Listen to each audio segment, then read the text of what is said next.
Welcome to a special bonus episode of Enemy of the Surveillance State, where we discuss news, tips, and open source tools to help you protect your privacy in an age of mass digital surveillance.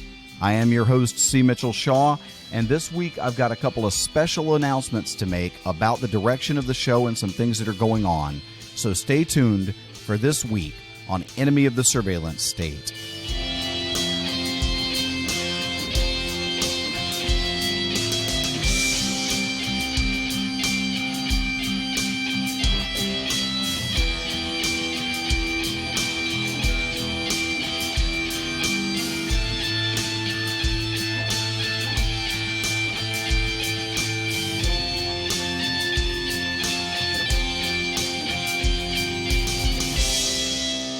All right, so welcome to this bonus episode. Like I say, I got a couple of special announcements to make. First, you may have noticed that I've recently begun to promote both a Patreon page and a line of merchandise to help support the show. I want to explain something about that. I had planned both of those steps from the beginning of the show and had made the decision to announce them before the COVID pandemic caused the shutdown of nearly everything in our lives. So now I want to say that while I will continue to promote both of those in each episode of Enemy of the Surveillance State, I do not expect anyone who is missing work or in any other way seeing hard times due to the shutdown to support the show at all at this time. If you're fortunate in that this shutdown has not impacted your finances at all and you're interested in supporting the show, please consider becoming a patron at patreon.com/enemy of surveillance, or picking up some cool merchandise at teespring.com/shop/enemy of surveillance. And I'll put those links in the show notes. But if you are among the millions who are feeling the loss of income because of the shutdown, please know that the only thing I ask you to do to support the show is to listen, subscribe, share it with others so that they can continue to learn about the show and we can grow together. And just give it a good review in whatever platform where you're listening. That really helps people find the show. Enemy of the Surveillance State isn't going anywhere. I want to make that really, really clear. We're going to tough this out together. And the show will be here after the coronavirus pandemic has passed and the shutdown has been lifted.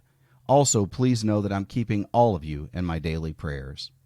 It takes a lot of time, some meager talent on my part, and some money to create this show. And I know that many of you will support the show when you can. Until then, we'll just keep plugging along and trust the hand of Providence to keep things going. Second, starting right now, I'm going to be doing at least one short bonus episode each week, focusing on one tool or tip to help you protect your privacy. While so many of us are at home all day right now because of the shutdown, this is a good time to learn about and install and begin using some privacy protecting tools. So I want to say, I've said this before, but it bears repeating. Enemy of the Surveillance State is listener supported. It accepts no advertisers, and I am not compensated in any way by anyone or any company. If I recommend an app or a piece of software to you, it's because I use it and trust it myself. So this week I want to tell you about Protonmail. I've been using Protonmail for several years now, and I absolutely love it. When I got to the place in my life where I wanted to get rid of all things Google, I realized that I was going to need to replace Gmail with something that is secure and privacy-friendly right out of the box. Now, I could have just kept using Gmail and just added GPG or PGP encryption to it, but see, that would mean that I would have to teach all of my friends and family how to do the same. I'd have to help them all set it up. I'd have to teach them how to encrypt an email, how to open an encrypted email, how to keep up with their public key and their private key, and how to tell those apart. I realized that was going to be a full-time job and probably a losing proposition. People just aren't going to go through all of that. Then I discovered Protonmail.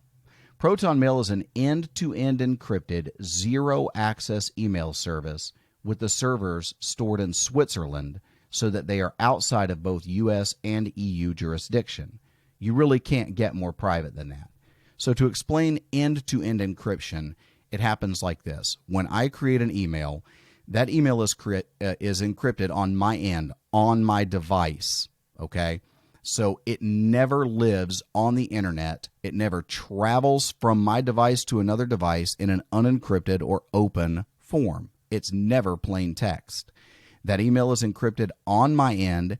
It only becomes decrypted on your end when you open that email, and Protonmail decrypts it on your machine. So it never travels in any way that it can be intercepted and read.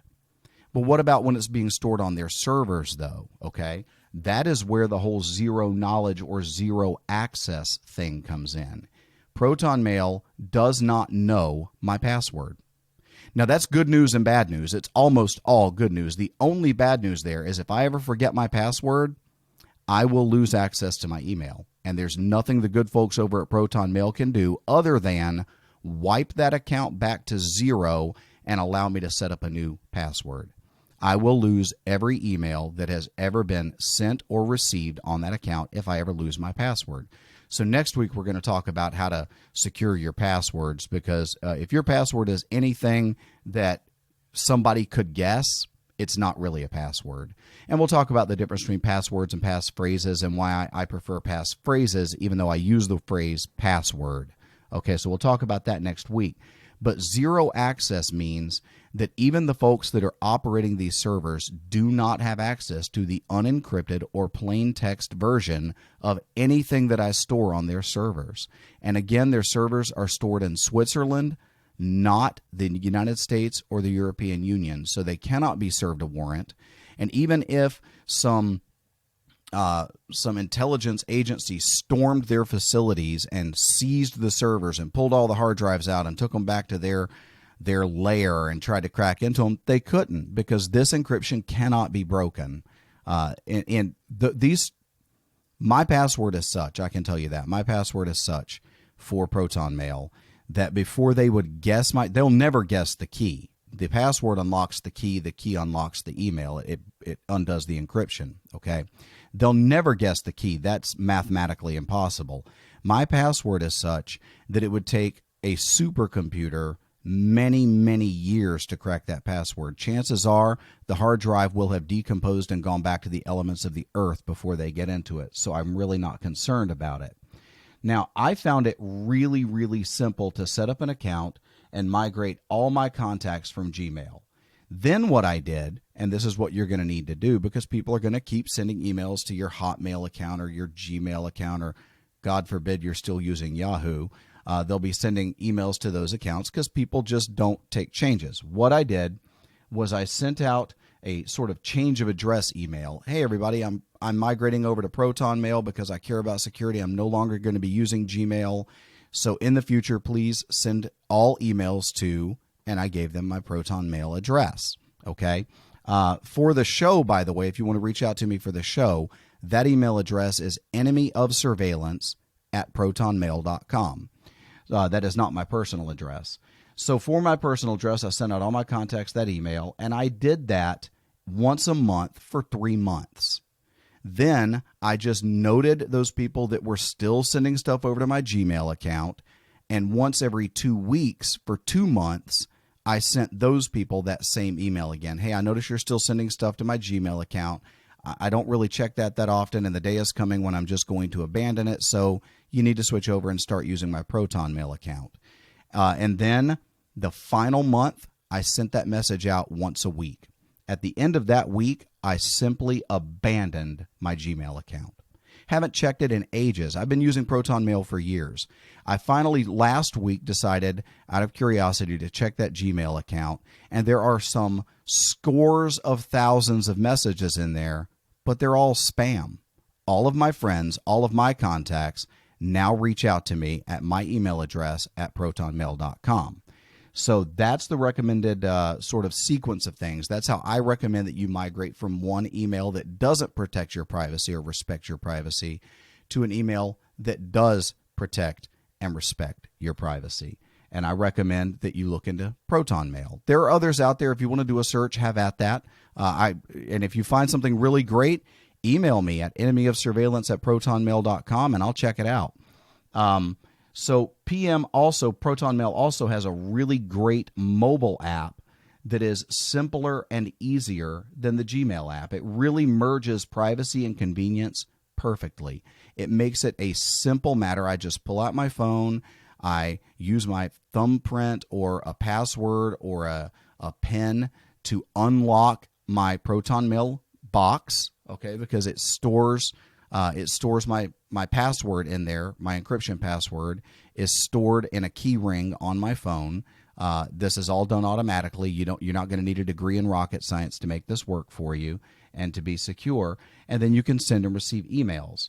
Also, final note, I'm a Protonmail user. You're not a Protonmail user. So you start using Protonmail and you want to send an email to your brother or your brother-in-law or your friend or your cousin or whoever. They're not using Protonmail.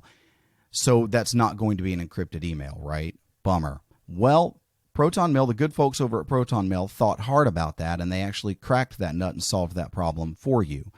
I can send an encrypted email to a non-Protonmail user simply by clicking a button in the email to say that I want to encrypt it. I create a password for that email message, for that thread. Then I just got to get that password over to my contact through some secure means. Maybe, the next time I see them, I say, hey, man, if I ever send you an encrypted email, the password is going to be, and we decide on something. Or I call them on an encrypted phone call, or I message them in some encrypted way. We'll talk about how to make encrypted phone calls. We're going to be talking about how to send encrypted text messages in the coming weeks as I do more and more of these bonus episodes. And then all they do is when they receive the email, they click a link in their email, say they get it in Gmail. There's a link. It opens up a web page at Protonmail. It asks them for the password for that. They put in that password. It opens it up just like a web-based email program. They can read the message and they can even respond to it. Their reply back to me is also automatically encrypted. I'll just receive it in my normal email box, and I would reply to it like I would reply to any other message. This also sort of encourages people to begin using Protonmail. And when I started, I was the only person I knew using Protonmail. Now I have literally scores of contacts in my email list, my contacts list, that are all using Protonmail. So it's beginning to catch on, and now it's your turn to kind of grab that torch and run with it and help pass it along to others. So Protonmail is free for a basic account, and you can sign up at protonmail.com. I'll put a link in the show notes. That's it for this week. That's it for this bonus episode. I want to thank you all for listening. Until next episode, just go secure your email and make sure to tell your friends so they can join in as well. God bless you. Stay safe out there, and we'll see you next time on Enemy of the Surveillance State.